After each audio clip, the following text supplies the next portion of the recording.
Hello! Comment vas-tu? Bonjour, bonjour, bonjour, ou bonsoir, bonsoir, bonsoir, quel que soit l'endroit où tu es, quelle que soit l'heure à laquelle tu regardes. Soli Solo, c'est le 65e. Ah! On est à notre 65e Lit Solo. Waouh! Au départ, j'étais partie juste pour faire, pour une période de vacances de 3 semaines. Hein? Hein? Et puis après, j'ai pris goût. J'ai pris goût parce que je sens que vraiment, ces partages, ça nous apporte mutuellement. Hein. Tu ne trouves pas? Ça nous apporte mutuellement de cette communication, cet échange. En tout cas, moi, j'aime bien l'idée que ce soit des massolos. Comme je disais à mes amis, quand je me suis lancée sur YouTube, parce que d'habitude, quand je suis avec mes amies, elles sont toutes chuies, parce qu'elles veulent toujours que je leur donne des conseils. Et puis à l'époque, j'aimais bien tirer les cartes. Certains de mes amis m'appellent Madame Irma, si je le dis, parce que vu la coupe que j'ai, ça fait un peu penser à une voyante. À l'époque, j'aimais bien tirer les cartes, je m'amusais bien, hein, parce que je trouvais ça intéressant et instructif. En plus, ça me guidait. C'est une forme de guidance, hein, tu sais. Justement, peut-être que bon, ça va m'amener à parler de la voyance, ou oui, hein, ça va m'appeler de parler de la voyance, parce que souvent, toujours dans le milieu des églises, hein, on dit que il faut pas lire les cartes, c'est diabolique, c'est oui, mais on oublie que dans la Bible, on pratiquait la voyance. Le Tourim et le Urim, ce sont deux pierres. La pierre noire et la pierre blanche, c'était des pierres de voyance. L'Urim et le Tourim. Je crois que c'est dans le livre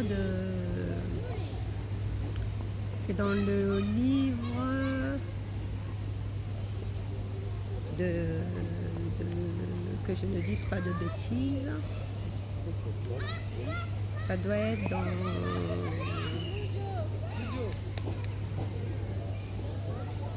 Lévitique, hein?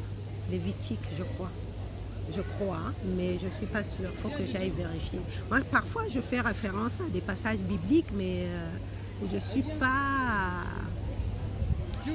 comment ça s'appelle? Je ne retiens pas toujours les versets, chapitre temps, verset temps, je ne les retiens pas toujours.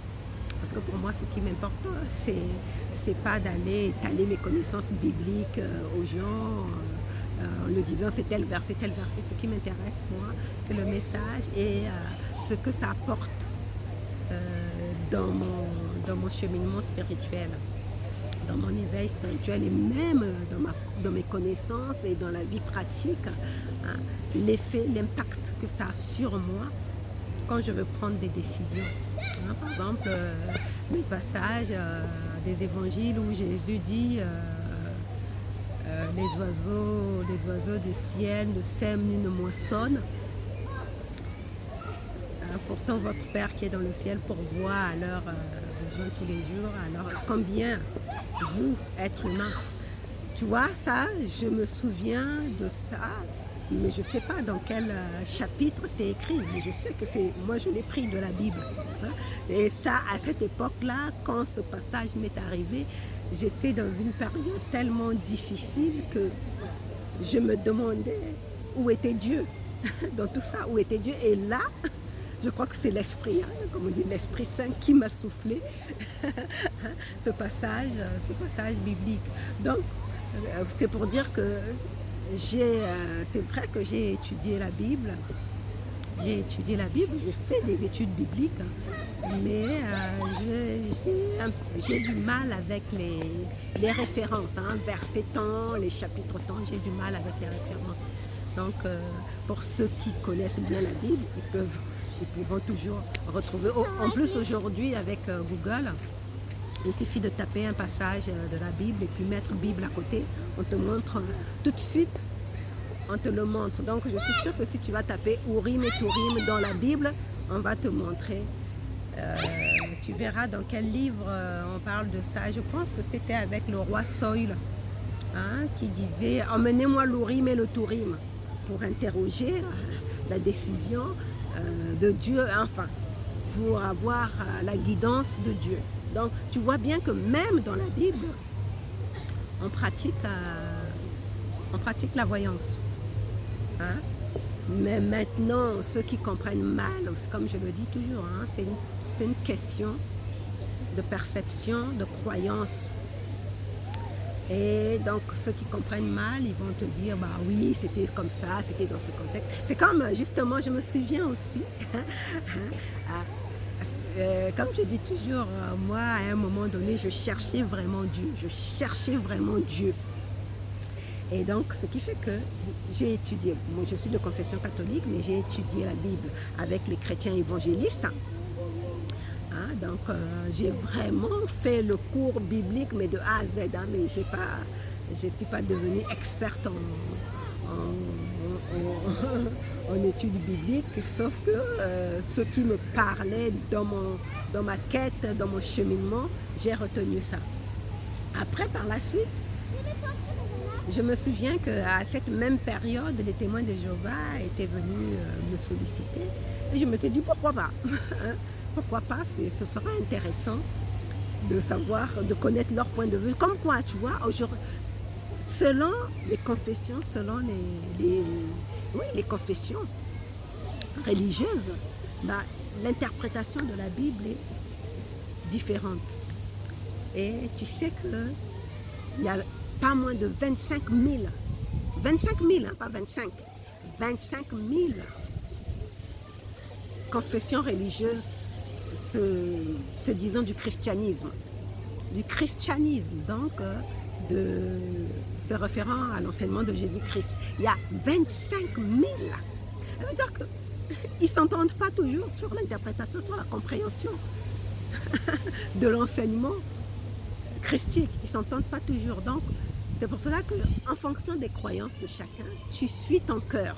Et moi c'est ce que je fais, c'est ce que je prône, de suivre ce que te dit ton cœur, hein, d'aller vers l'enseignement où t'envoie ton cœur. Et aujourd'hui, moi, je me suis dirigée vers la métaphysique.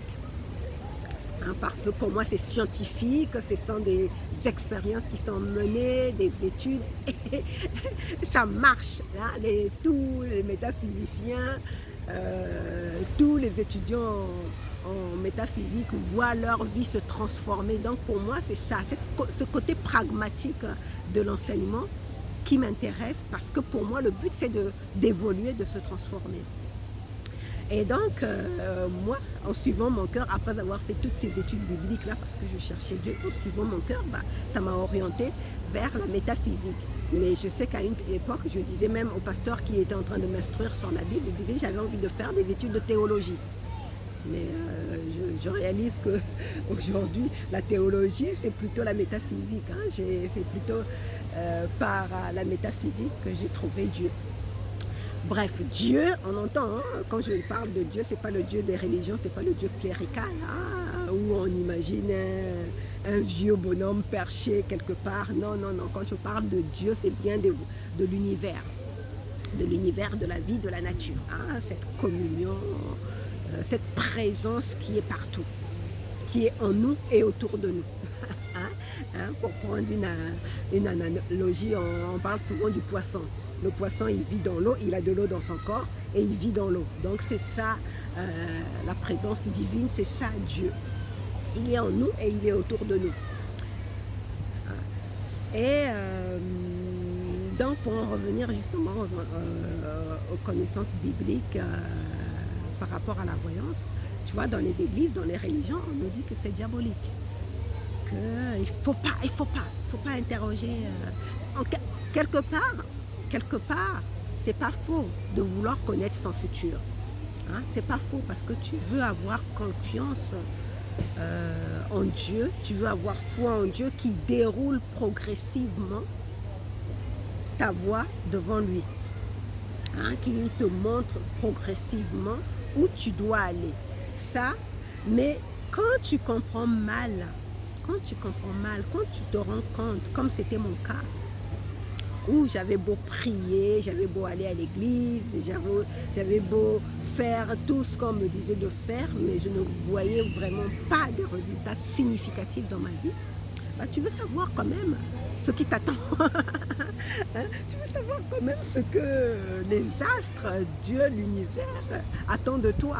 Donc à ce moment-là, tu vas interroger les outils qu'on met à ta disposition et en l'occurrence les cartes. Et donc moi, c'est comme ça que je me suis mise à m'intéresser aux cartes, à la cartomancie, et que mes amis ont commencé à venir me solliciter pour que je leur tire les cartes. C'était assez rigolo. Donc par rapport à ça, je me suis fait beaucoup d'amis par rapport à ça. Et puis j'ai réalisé que la cartomancie, c'est un peu de psychologie. Hein. Et puis c'est pas le futur en tant que tel, c'est une, comme je dis toujours, c'est une guidance. Hein, c'est une guidance, ça t'oriente. C'est comme pour les rêves prémonitoires, hein, ça ne se passe pas exactement comme ça. Tu vois, le rêve prémonitoire, c'est pas moi qui, par mon interprétation, ai eu ce rêve. Le rêve, il s'est présenté à moi et par rapport aux situations que tu vis dans la vie pratique, tu vas te dire, tiens, ça fait référence à mon rêve, donc ça se réalise, tu vois. Donc c'est à toi de faire, d'être attentif par rapport à la voyance qu'on te fait, à la lecture que peut te faire un cartomancien ou ceux qui pratiquent les arts divinatoires. Voilà. Voilà, à propos des arts divinatoires, donc les arts divinatoires, ça existe dans la Bible. Hein, on pratiquait les arts divinatoires dans la Bible. Et donc moi je me souviens que quand j'ai vu ça, quand j'ai lu ça dans la Bible, à l'époque je faisais justement, je parlais de l'enseignement avec les témoins de Jéhovah, hein, parce que moi, comme je dis, je suis curieuse, donc à côté je faisais le soir, c'était tous les soirs, 2 fois par semaine, je faisais l'étude biblique avec les chrétiens évangélistes. Et 1 fois par semaine, les témoins de Jéhovah venaient me faire leur étude biblique. Donc, c'était intéressant pour moi de comparer, les deux enseignements. Et donc, sur l'art divinatoire, je faisais l'étude avec cette témoin de Jéhovah. D'ailleurs, on a beaucoup sympathisé, hein, on est devenus amis. Hein. Moi, je l'appelais maman témoin parce que c'était une maman. Je l'appelais maman témoin. Et on est restés très amis. D'ailleurs, récemment, elle m'a même appelé alors qu'on s'était perdu de vue il y a longtemps. J'étais très contente d'avoir de ses nouvelles. Et donc, une fois, j'ai vu dans la Bible, je ne sais plus dans quel livre, que c'était le roi Saül avait fait appel à une veuve. Je ne sais plus comment elle s'appelle, la veuve de... Je ne sais plus quelle... Hein, c'est une veuve qui interrogeait les esprits. Voilà. C'est une veuve qui interrogeait les esprits. Et donc, le roi Saül avait fait appel à cette veuve pour appeler l'esprit. C'était l'esprit de Élisée, je crois. Il me semble qu'il avait demandé à cette veuve d'appeler l'esprit de Élisée parce qu'il voulait connaître le futur. Et donc, cette veuve a invoqué, voilà, elle a fait ce qu'elle fait par son don, elle a invoqué l'esprit d'Élisée, et puis Élisée, non content qu'on l'ait dérangé du monde des esprits qu'il était là-bas, il lui a dit ce qu'il voulait dire, et puis il y a prédit sa destitution ou sa mort, je ne sais plus, hein, c'était quelque chose comme ça. Et là, quand son esprit est venu, qui ose me déranger du monde des morts, quelque chose comme ça, mais il n'était pas content qu'on l'ait appelé, et puis il a annoncé la destitution du roi Saül. C'est là où il y avait la chute du roi Saül. Et donc moi, quand j'ai lu ce passage-là, j'en ai discuté avec la maman témoin parce que eux, justement les témoins de Jéhovah, et leur enseignement, c'est qu'après la vie, il n'y a rien, il n'y a rien, il n'y a rien, c'est le blackout total. Et donc moi, comme j'aime toujours trouver les paradoxes, hein, j'aime toujours confronter les gens à leurs contradictions, donc je lui ai dit, mais je lui ai montré ce passage-là, je lui ai dit, mais attends, tu me dis qu'après la vie, il n'y a rien, il n'y a rien, il n'y a rien, mais regarde dans la Bible, il y a cette veuve-là qui invoque l'esprit, donc c'est que l'esprit d'Élisée vient quelque part.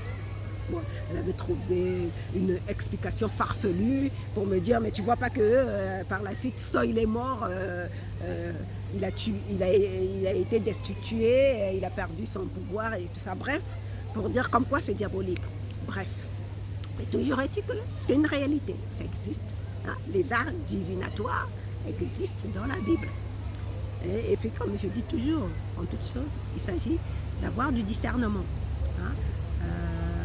Si tu vas voir quelqu'un qui interroge les esprits et qui te fasse croire que c'est l'esprit de ton père ou de ta grand-mère qui est là, bah, si tu ne le sens pas dans ton cœur, si tu ne sens pas que c'est la présence de ton oncle ou de ton père ou de ton grand-père, bah, tu pars de là, hein, tu ne reviens plus.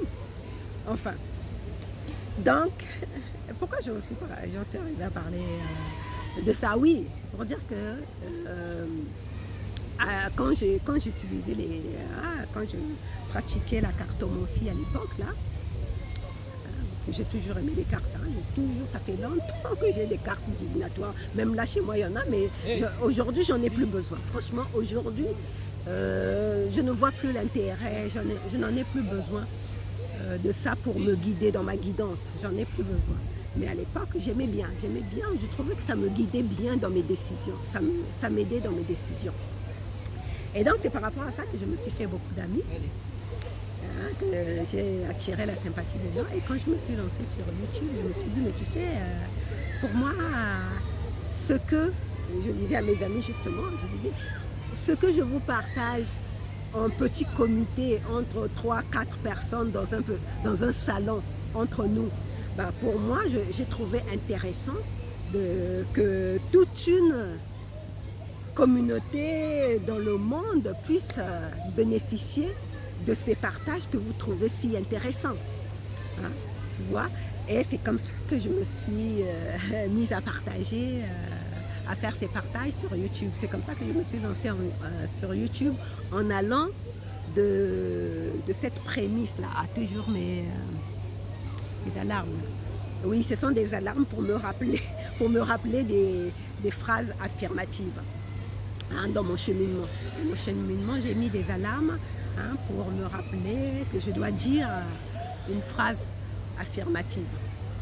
En l'occurrence, tout va toujours bien dans mon monde. Dans mon monde, tout va toujours bien.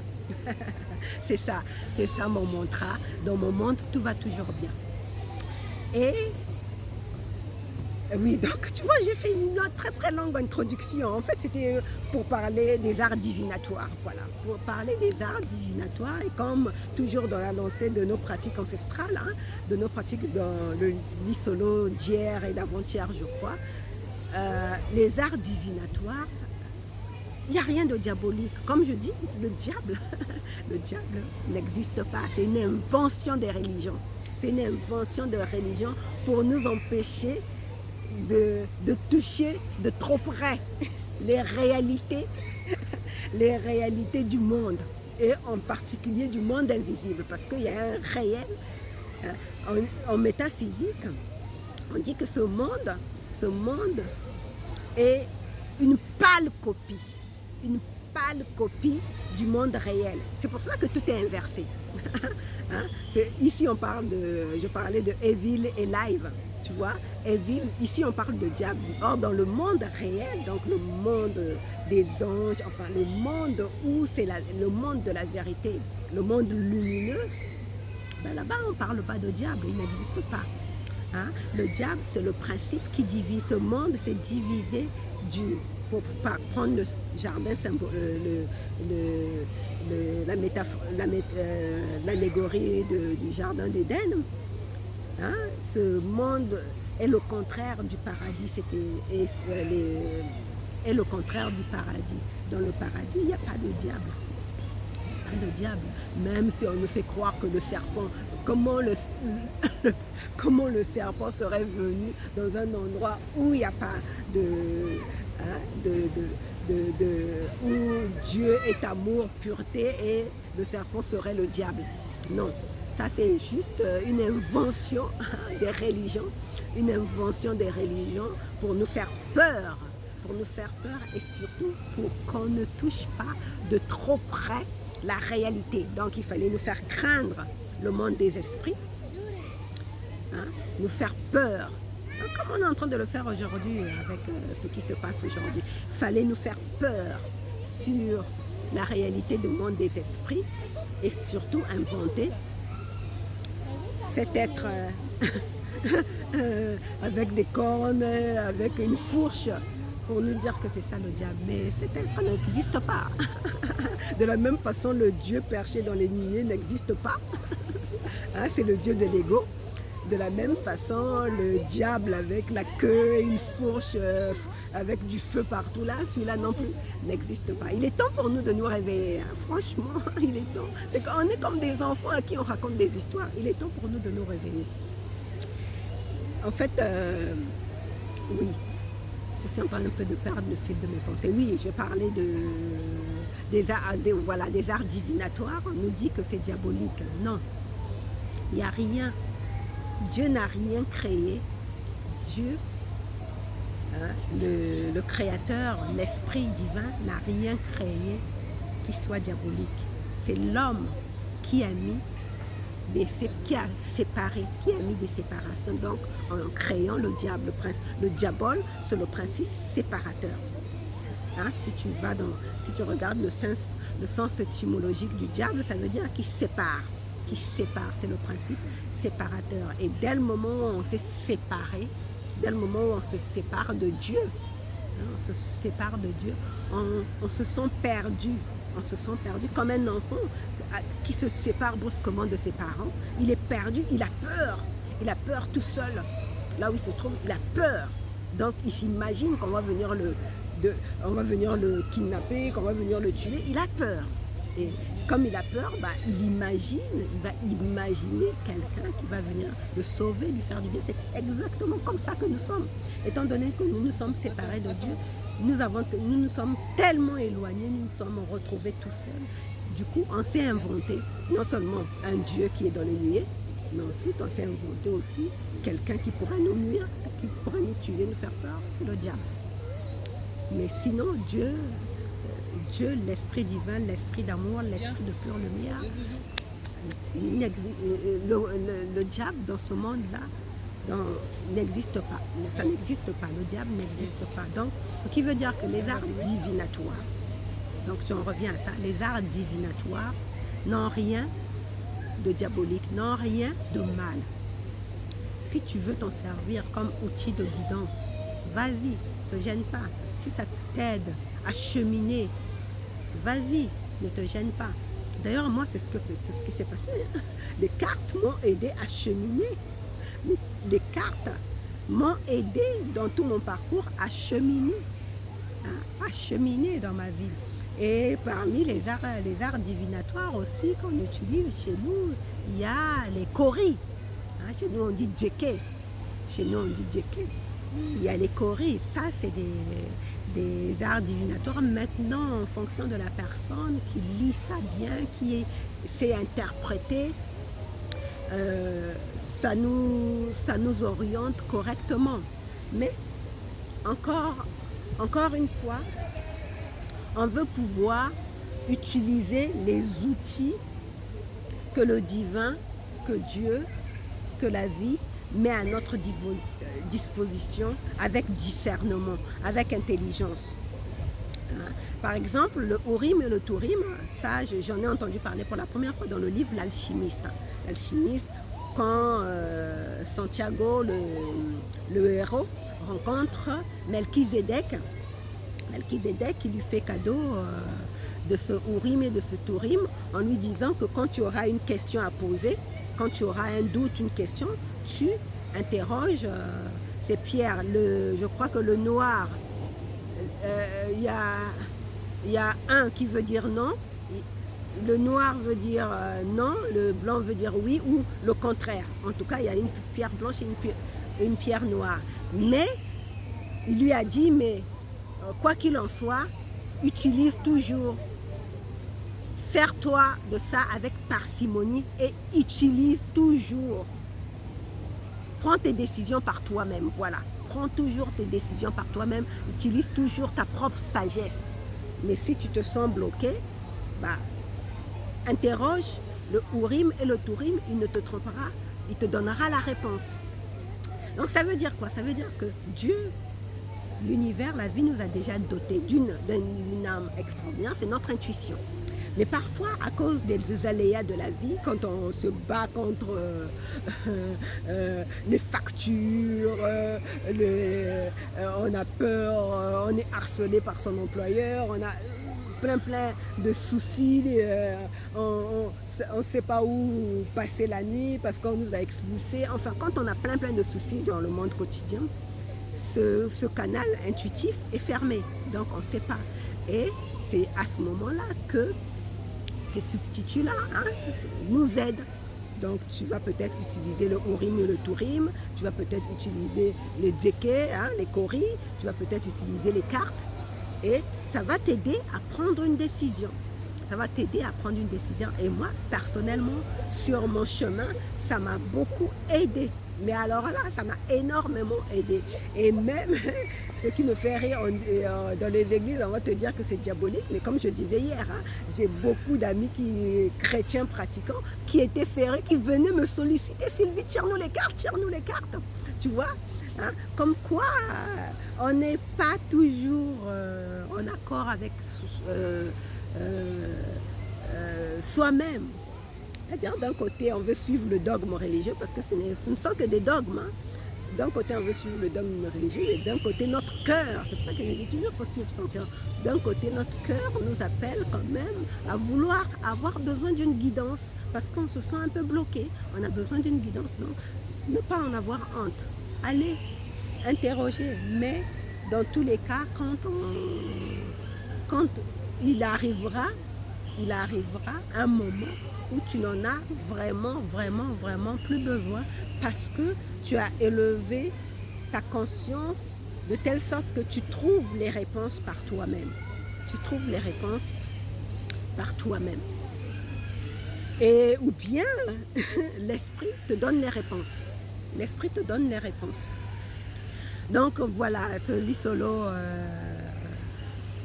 va s'arrêter là. Bon, j'espère que je n'étais pas trop perdue. Mais bon, comme je dis, ce sont des mas solo. On considère que c'est comme si tu étais dans mon salon et qu'on était en train de discuter. Et moi, j'avais envie un peu de parler des arts divinatoires. Comme quoi, ça n'a rien de diabolique. Ce sont des outils.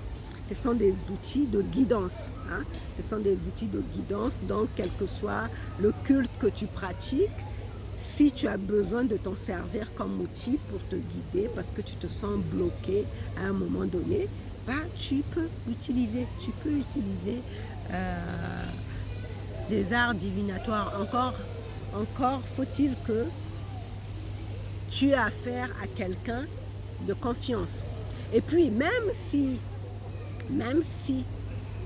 de toute façon, quand tu vas voir une cartomancienne, moi je suis allée en voir, quand tu vas voir une cartomancienne ou une voyante, les bons, je parle de ceux qui sont vraiment sérieux dans leur travail, ils te disent toujours la dernière décision te revient. Moi, je te dis ce que je vois, je te donne mon interprétation du futur, mais la dernière décision t'appartient. Et c'est vrai, tu es maître de ta vie. Tous ces guides-là, ce sont que des guides, ce sont des guidances. Tous ces gens que tu peux aller voir, un cartomancien, une voyante ou un astrologue, qui que ce soit, ce sont des outils pour te guider, des aides, voilà, je l'avais lu quelque part, ce sont des aides à la prise de décision parce que la dernière décision te revient à toi. Et je vais aussi conclure en disant que ça, je l'ai vu il y a pas longtemps. Tu sais, justement à propos de diaboliser ces arts divinatoires, tu sais que pour le peuple, pour le grand peuple, on a diabolisé, on a même tourné au ridicule l'astrologie. Hein. Mais tu sais que les grands de ce monde, c'est un Anglais qui disait ça, les millionnaires ne font pas confiance à l'astrologie, mais les milliardaires interrogent les astrologues. Ça m'a fait tilt, parce qu'ils se laissent guider par les astres. Il le disait, hein, les millionnaires, enfin, il parlait en anglais, il disait les millionnaires s'en fichent de l'astrologie, mais les milliardaires s'interrogent de près aux astres, parce que c'est là que se trouve la clé de tout ce qui se passe dans ce monde. Donc, ne t'y trompe pas.